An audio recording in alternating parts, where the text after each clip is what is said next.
ناظرین اکرام السلام علیکم۔ سائنس آف لائف لیکچرز کا یہ دوسرا سال، دوسری سیریز ہے۔ موجودہ سیریز میں ہم نے پہلے مادی زندگی کے ابتدا، ارتقاء اور مستقبل کے موضوع پر گفتگو کی تھی۔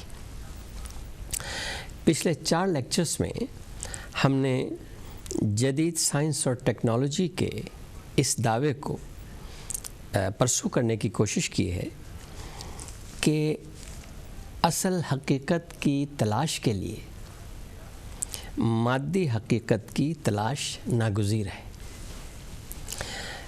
کیونکہ یہ آج کا موضوع ہے ان سرچ آف ریالٹی، حقیقت کی تلاش۔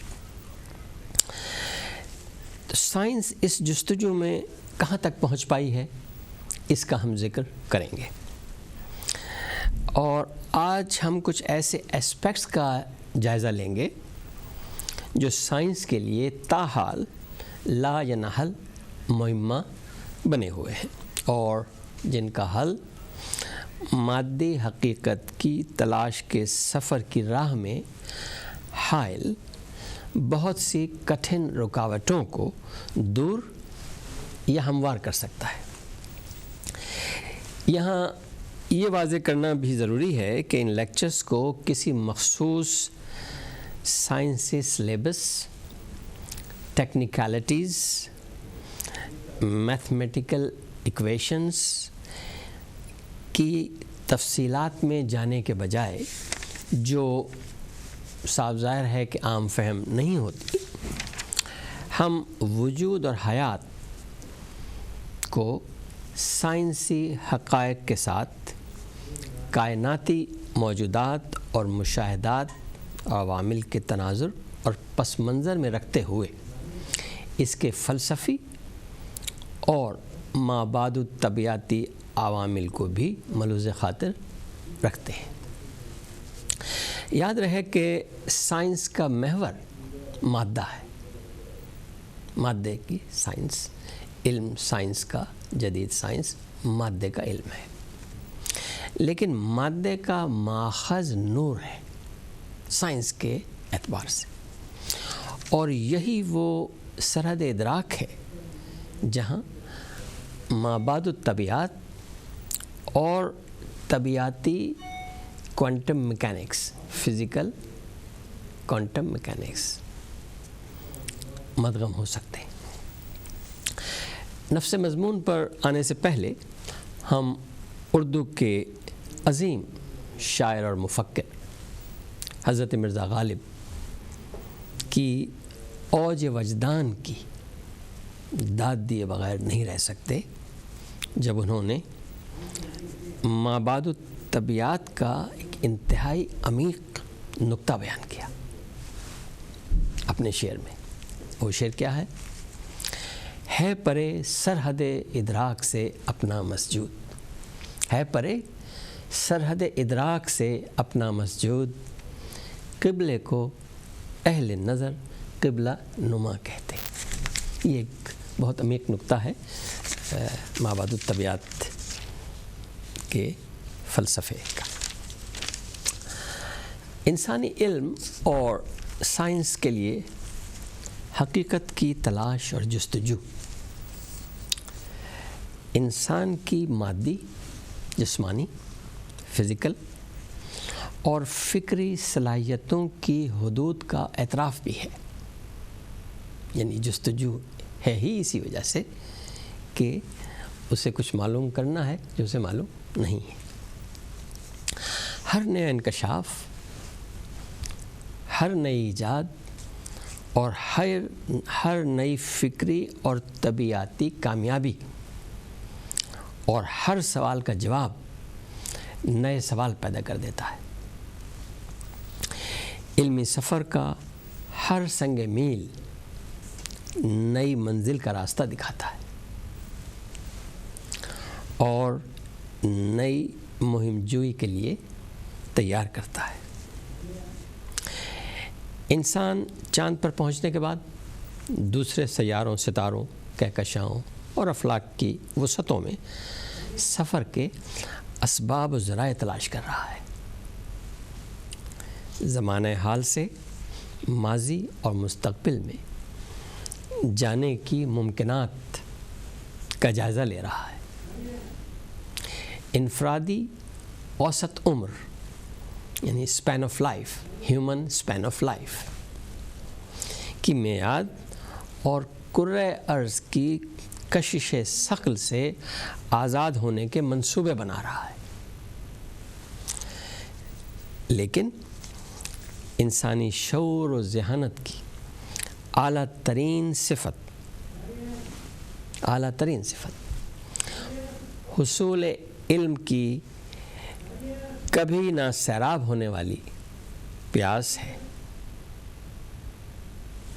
لامحدود تخیل، امیجنیشن اور قوت اختراع ہے جو اسے نہ صرف اپنی کائنات کے ہر گوشے سے واقفیت پر اکساتی ہے، بلکہ موجودہ آبزرویبل یونیورس کے علاوہ اس سے ماوراء ممکنہ مزید کائناتوں کے وجود اور تعداد و صفات کے بارے میں معلومات اور تحقیق مسلسل ریسرچ، کنٹینیوئنگ ریسرچ کے لیے بھی آمادہ اور عامل رکھتی ہے۔ سائنس، ٹیکنالوجی، کاسمولوجی کے جدید ترین انکشافات کے مطابق ہماری آبزرویبل یونیورس میں جو معلوم شدہ مادہ موجود ہے، یعنی ایٹم اور تحت ایٹم سے بنے ہوئے، تحت ایٹم ذرات سے بنے ہوئے تمام سیارے، بمِ کرۂ ارض، ستارے، چاند، کہکشائیں اور چھوٹے بڑے تمام افلاکی اجسام کا مجموعی تخمینہ، مادی مجموعی تخمینہ تقریباً 5% ہے، صرف 5% ہے آبزرویبل کائنات جس تک ہماری ایکسیس سائنس کی ہے۔ بقیہ 95%، 95% یعنی کثیر ترین مادہ نامعلوم ہے۔ مادہ ہے لیکن نامعلوم طرح کا مادہ ہے، جسے ڈارک میٹر اور ڈارک انرجی کا نام دیا گیا ہے، جس میں ڈارک انرجی 68% ہے اور ڈارک میٹر 27% ہے۔ اس سلسلے میں سب سے پہلے 1930s میں ہالینڈ کے فلکیاتی سائنسدان کاسمولوجسٹ جین اورٹ کی ریسرچ، کیلکولیشنز اور انالیسس سے یہ معلوم ہوا کہ ہماری ملکی وے گیلیکسی، جس گیلیکسی کا ہم حصہ ہیں، جس گیلیکسی کا سولر سسٹم حصہ ہے اور کرۂ ارض حصہ ہے، اس میں معلوم مادے کی مقدار اتنی نہیں ہے جو اسے آئزیک نیوٹن کے لاز آف گریوٹی کے مطابق تمام اسٹارز کو اپنے حلقے میں مجتمع رکھ سکے۔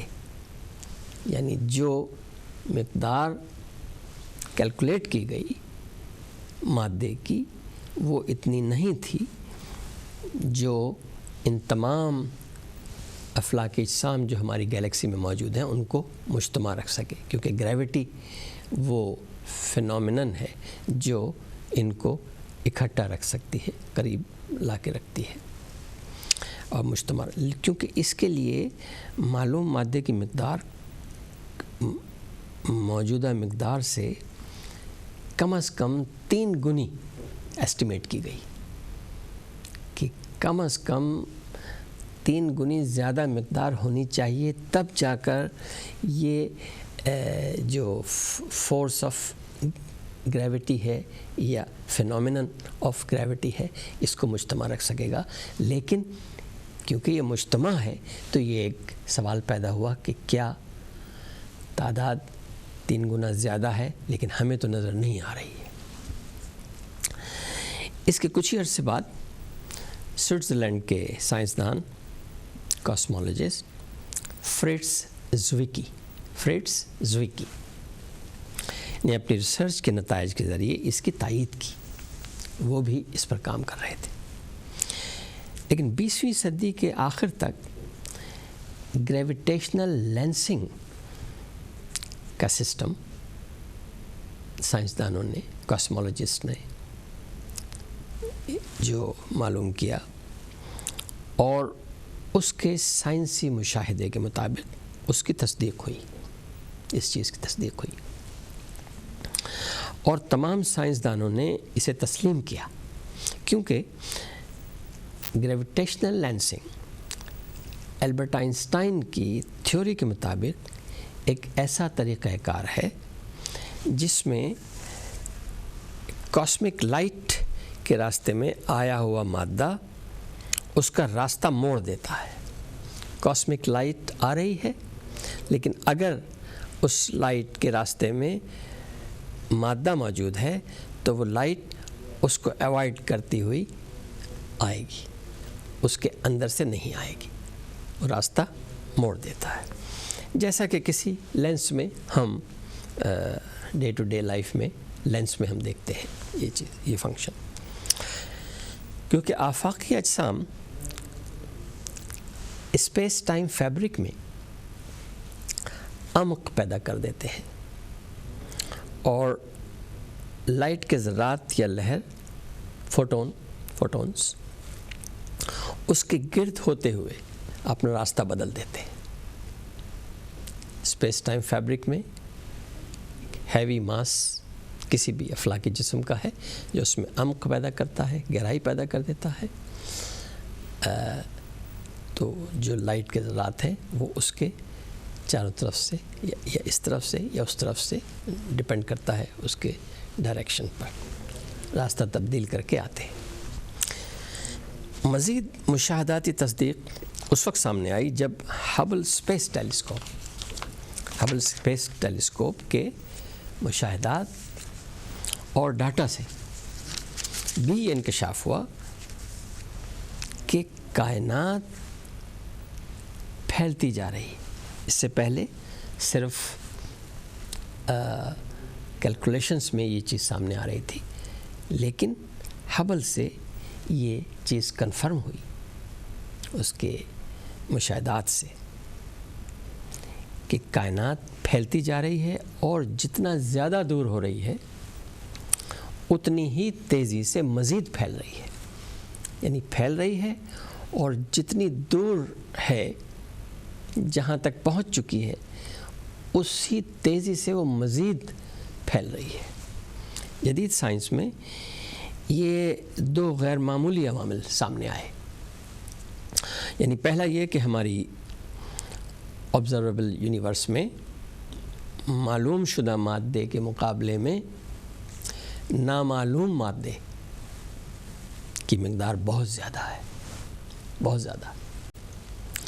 اور دوسرا یہ کہ آبزرویبل یونیورس پھیلتی جا رہی ہے اور مسلسل پھیل رہی ہے، اور جتنا پھیل رہی ہے اتنی ہی اس میں تیزی آ رہی ہے، وہ اور تیزی سے پھیل رہی ہے، جس وجہ سے تمام گیلیکسیز، کلسٹرز آف گیلیکسیز اور دوسرے افلاکی اجسام ایک دوسرے سے دور ہوتے چلے جا رہے ہیں، اور جتنا دور ہو رہے ہیں ان کی دوری کی رفتار مزید تیز تر ہو رہی ہے اور تیزی سے دور ہو رہے ہیں۔ ان دونوں غیر معمولی عوامل کا تعلق گریوٹی سے ہے، یعنی کشش ثقل سے، جو نہ صرف نیوٹن کے لاز آف گریوٹی بلکہ آئنسٹائن کے میکینزم آف گریوٹی، آپ کو یاد ہوگا کہ پچھلے لیکچرز میں ہم نے تفصیل سے نیوٹن کے لاز آف گریوٹی اور اس کے بعد اس میں ریفارم اور امینڈمنٹ اور اس کے میکینزم کو البرٹ آئنسٹائن نے تفصیل سے بیان کیا. میکینزم آف گریوٹی کیا ہے، کیونکہ نیوٹن کے لاز میں میکینزم موجود نہیں ہے.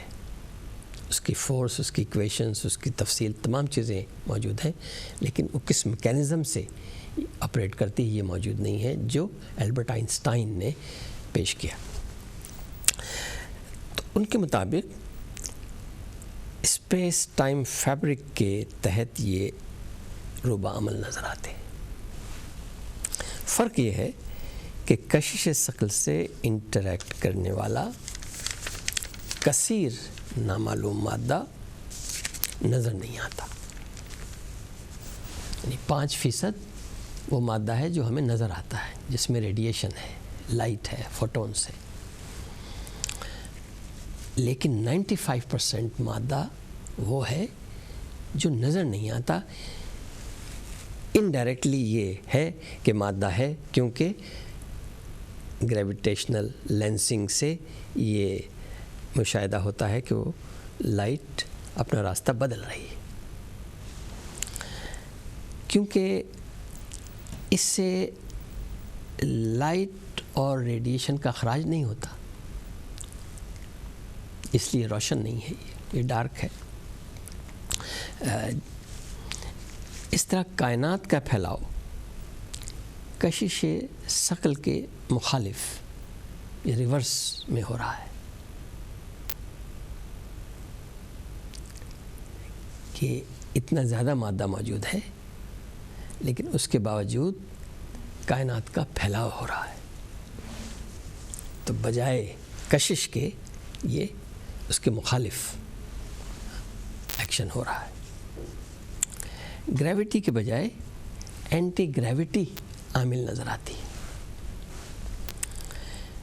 جو گریوٹی کے مقابلے میں بہت زیادہ ہے اور اس پر غالب آ گئی ہے، اسی لیے وہ تیزی سے پھیل رہا ہے.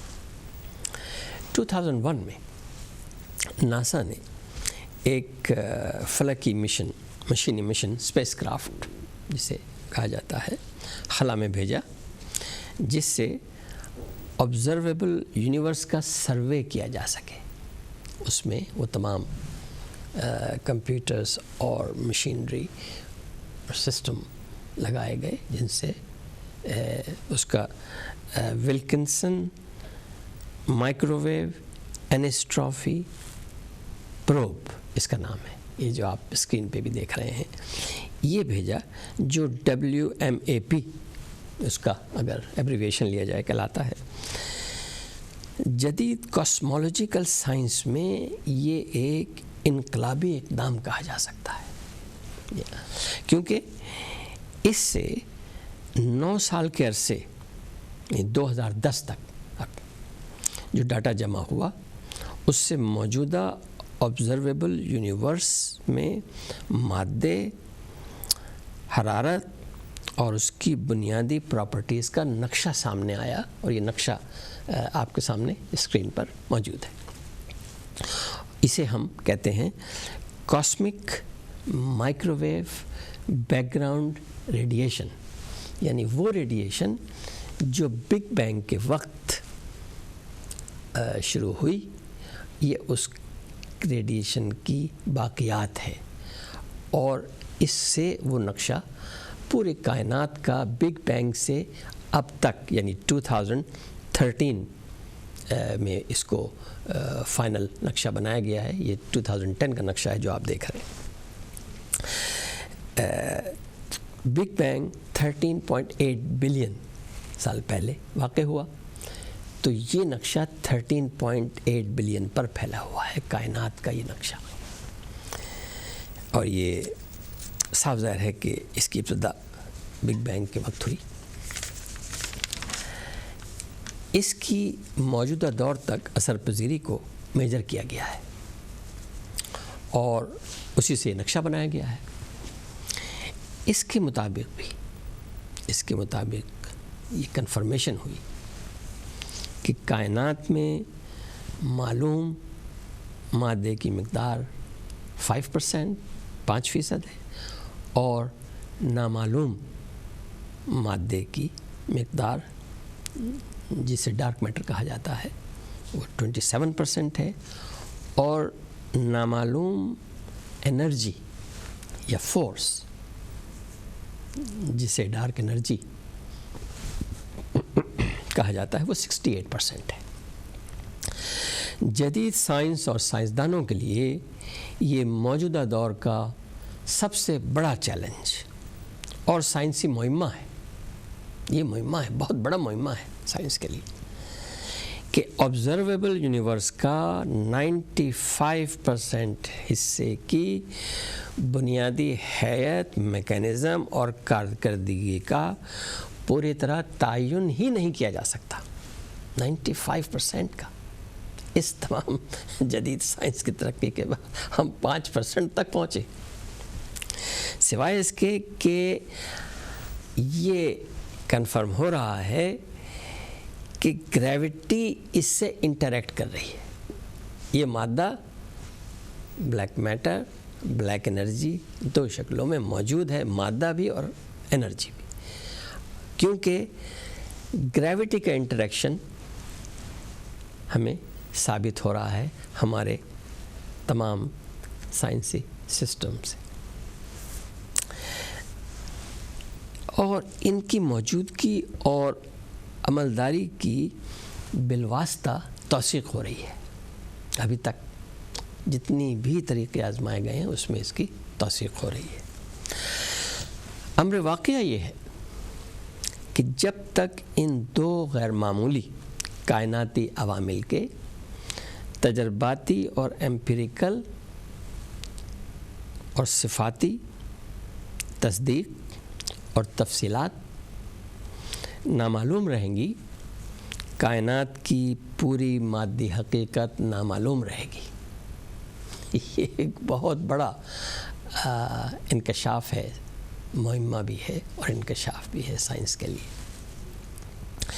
طبیعت یعنی فزکس کے کلاسیکل اور کوانٹم فزکس، کوانٹم میکینکس قوانین عملی طور پر صرف آبزرویبل یونیورس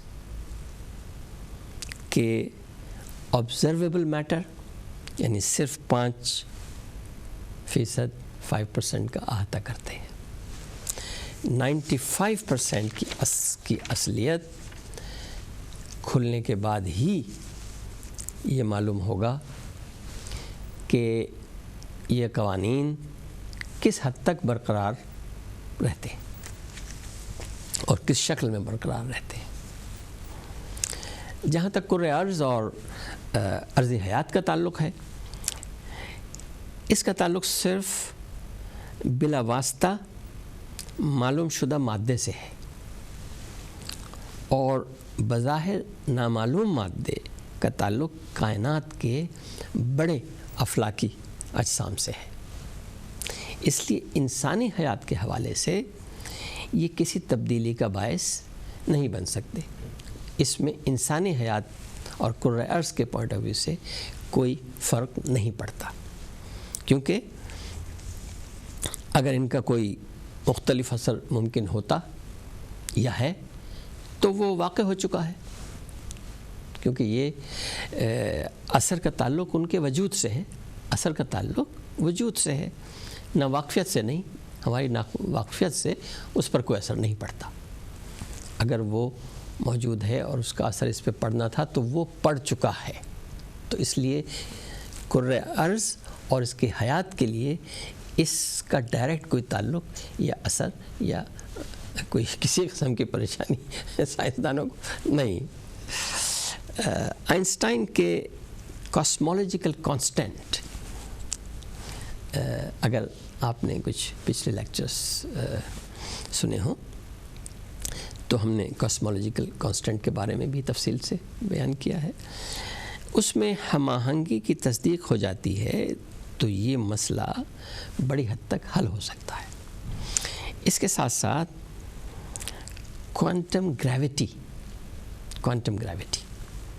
کا ڈلیما حل طلب ہے، جس کا ڈارک میٹر سے تعلق واضح نہیں ہے۔ کوانٹم گریوٹی کا، گریوٹی کلیئرلی آپریٹ کر رہی ہے، لیکن کوانٹم گریوٹی ایک کس طرح سے آپریٹ کر رہی ہے ڈارک میٹر کے ساتھ یہ واضح نہیں. لیکن اس سے سائنس کی الٹیمیٹ منزل، جو اس وقت سب سے بڑا الٹیمیٹ آبجیکٹو جدید سائنس کا ہے، وہ ہے to find out theory of everything. یہ حقیقت کی تلاش میں سب سے اہم، مادی حقیقت کی تلاش میں سب سے اہم منزل جو فیوچر میں آ سکتی ہے، جس کے لیے تمام سائنسدان برسر کار ہیں اور برسر پیکار ہیں، وہ تھیوری آف ایوری تھنگ کی منزل قریب آ سکتی ہے. سرچ آف میٹیریل ریالٹی کے لیے بھی یہ اتنا ہی اہم ہے. جیسے کہ پہلے ذکر ہوا، کائنات کے پھیلاؤ کی رفتار کا تعین ہبل اسپیس ٹیلیسکوپ، ناسا کے ہبل ٹیلیسکوپ کے اسپیس کرافٹ جیسا بھی ذکر ہوا WMAP کے ذریعے ہوا. اس کی مزید تصدیق ہوئی ESA یعنی یورپین اسپیس ایجنسی کے پلینک اسپیس کرافٹ سے ہوئی، جس نے کائناتی سروے کو اپڈیٹ کیا. یہ اسپیس کرافٹ آپ کے اسکرین پر آپ ملاحظہ فرما سکتے ہیں، جس نے سروے 2009 سے 2013 تک 4 سال اس نے سروے کیا اور اس میپ کو اپڈیٹ کیا، جو میپ آپ دیکھ چکے ہیں، جس نے کائناتی سروے کو مکمل کیا اور کاسمولوجیکل کانسٹنٹ کو ہبل کانسٹنٹ سے ہم آہنگ پایا.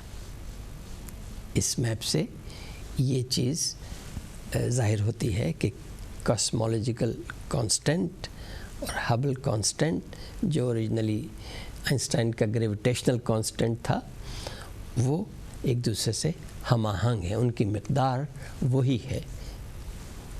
لیکن حال ہی میں UK's رائل ایسٹرونومیکل سوسائٹی، برطانیہ کی رائل ایسٹرونومیکل سوسائٹی نے کچھ تحقیقاتی پیپرز پیش کیے ہیں. اس پیپر سبمٹ ہوئے ہیں پیئرس کے لیے، جائزے کے لیے، جس میں ایک پروجیکٹ قائم کیا گیا تھا جس کا نام تھا ہولی کاؤ پروجیکٹ. اس کی ٹیم لیڈر تھی ٹیکنیکل یونیورسٹی میونک جرمنی کی شیری سویو خاتون. انہوں نے اس کے نتائج کا خلاصہ بیان کرتے ہوئے بتایا ہے، پیپرز کا خلاصہ جو ہے وہی کہ اب کائنات کے پھیلاؤ کے ڈاٹا کو مختلف طریقوں سے بھی میجر کیا جا رہا ہے. یعنی کچھ نئے سسٹم بنائے جا رہے ہیں جو کراس ایگزامن کر سکیں، کراس چیک کر سکیں اس ڈاٹا کو، جس سے اس میں مختلف نئے عوامل کی اثر اندازی پائی گئی ہے. کچھ ان نون فیکٹر سامنے آئے ہیں اور ایسے اشارے مل رہے ہیں کہ یہ پھیلاؤ سابقہ ایسٹیمیٹ سے زیادہ اور تیز تر ہے، یعنی اور بھی زیادہ ہے اور بھی تیز ہے. اس وجہ سے جو فرق سامنے آ رہا ہے وہ دونوں کانسٹنٹس میں تبدیلی کا باعث بن سکتا ہے، پاسبلٹی ہے، پرابیبلٹی ہے. اس لیے کائناتی ریسرچ مزید کمپلیکس ہو سکتی ہے اور ہو جائے گی اس ریسرچ کے جائزے کے بعد، اگر یہ چیز صحیح ثابت ہوتی ہے. ریکیلکولیشنز متوقع ہیں، خصوصاً ڈارک انرجی کی قوت یا فورس وہ بڑھتی جا رہی ہے. اس نئی ریسرچ کے حساب سے وہ فورس اور زیادہ ہو جائے گی. اس وقت جیسے کہ 68% ڈارک انرجی ہے، تو ہو سکتا ہے اس سے زیادہ ہو، اور جو کائناتی پھیلاؤ کی رفتار کو مزید تیز تر کر رہی ہے. اس کے علاوہ ڈارک میٹر کے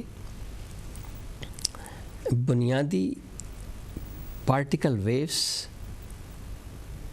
یا فیلڈ، کیونکہ اگر یہ میٹر ہے تو ہم اگر اس کو نون میٹر سے کمپیئر کریں تو جس طرح نون میٹر میں پارٹیکلس اینڈ ویو ڈویلٹی ہے، پارٹیکلس بھی ہے، ویو بھی ہے اور فیلڈ بھی ہے. 3 چیزیں ہیں.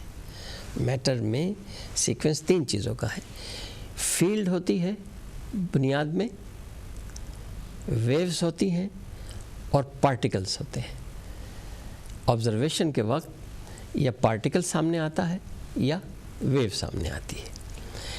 تو ہمیں تلاش یہ ہے کہ ڈارک میٹر کی بھی ویوز، پارٹیکل یا فیلڈ ہونی چاہیے، لیکن کیونکہ اسے ابھی تک آئیڈینٹیفائی نہیں کیا جا سکا ہے، یہ آئیڈینٹیفائڈ نہیں ہے، تو یہ بھی جائزہ لیا جا رہا ہے کہ ایسا ہو سکتا ہے کہ ڈارک میٹر کی صفات اور انٹریکشنز کائناتی پھیلاؤ میں مددگار ثابت ہو رہے ہوں.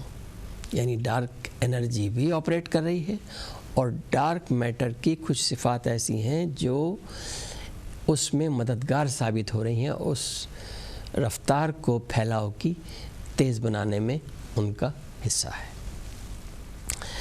تیسرا نیا پہلو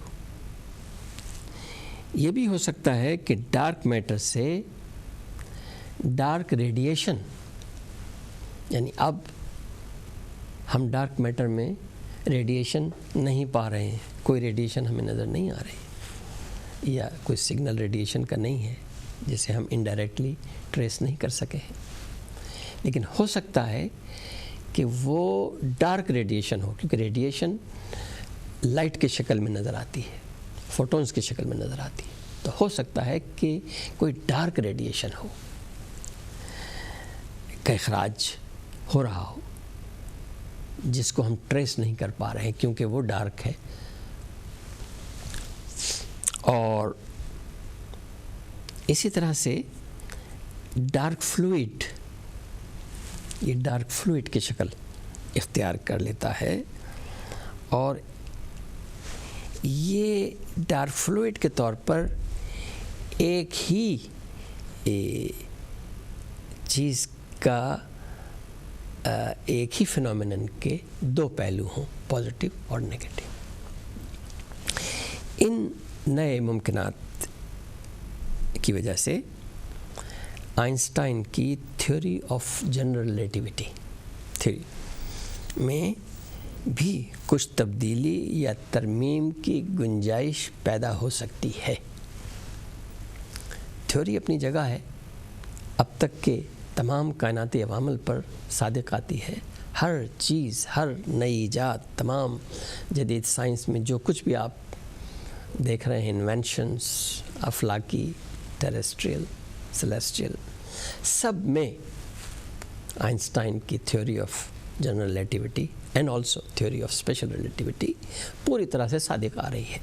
لیکن یہ نئی تحقیقات سے ہو سکتا ہے کہ اس میں کچھ اضافہ، ترمیم یا تخفیف ممکن ہو سکے، لیکن یہ چیز ابھی ریسرچ کی منزل میں ہے. اور اس وجہ سے کائنات کی اب تک حاصل شدہ cosmological calculations, properties and predictions may have to be altered. یہ ایک کوشچن مارک ہے. اس کا مطلب یہ ہوا کہ اگر یہ نئی ریسرچ اور اس کے نتائج کی تصدیق ہو جائے یا ہو گئی یا ہو سکے، تو سائنسدانوں کے لیے dark matter, dark energy, dark radiation and dark fluid کی تحقیقات مزید ایکسپینڈ ہو جائیں گی، وسیع تر ہو جائیں گی، ان کے نئے ایونیوز کھلیں گے جن پر مزید ریسرچ کی ضرورت ہوگی. اور تھیوری آف ایوری تھنگ، کیونکہ تھیوری آف ایوری تھنگ اس سے کنیکٹڈ ہے، اور تھیوری آف ایوری تھنگ کی دریافت مزید مشکل ہو سکتی ہے. پہلے ہی کافی مشکل ہے، یہ مزید مشکل ہو سکتی ہے. لیکن اس کا دوسرا پہلو کیا ہے؟ اس کا دوسرا پہلو یہ ہے کہ یہ نئے چیلنجز ایسے سائنسی انکشافات کا پیش خیمہ بن سکتے ہیں جن سے ان تمام حل طلب اور پینڈنگ ایشوز کے حل سامنے آ جائیں. یعنی یہ اس کا ایک دوسرا پہلو ہے. اور کیونکہ جدید سائنس اور کاسمولوجی کی تاریخ ہمیں یہ بتاتی ہے، پوری ہم جدید سائنس کی تاریخ، جب سے جدید سائنس ایوالو ہوئی ہے، خاص طور پر پریکٹیکل اور کاسمولوجیکل اور سٹینڈرڈ پارٹیکلس آف فزکس اور موجودہ کوانٹم میکینکس، تاریخ ہمیں یہ بتاتی ہے اس کی کہ جب بھی اس طرح کی پیچیدگیاں اور رکاوٹیں پیدا ہوئی ہیں، سامنے آئی ہیں، ایمرج ہوئی ہیں، سائنسدانوں کے لیے یہ ایک نیا چیلنج، ایک پوٹنٹ چیلنج بن جاتا ہے، اور اس میں ان کے لیے نئی اپرچونٹیز پیدا ہوتی ہیں ریسرچ کی، اور ان کے لیے اضافی موٹیویشن، مزید اضافی تحریک پیدا ہو جاتی ہے ریسرچ کے لیے.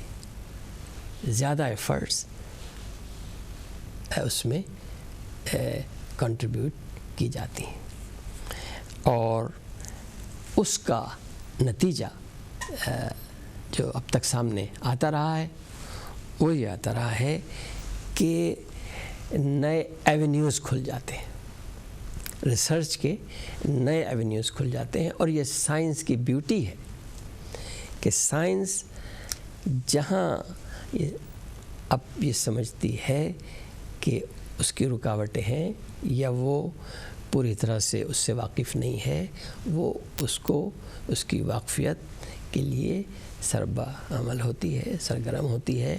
اور جب تک وہ پریکٹیکلی امپیریکلی اس کے مینوپولیشن اور انوینشن تک نہ پہنچ جائے، وہ ایفرٹس اس کی جاری رہتی.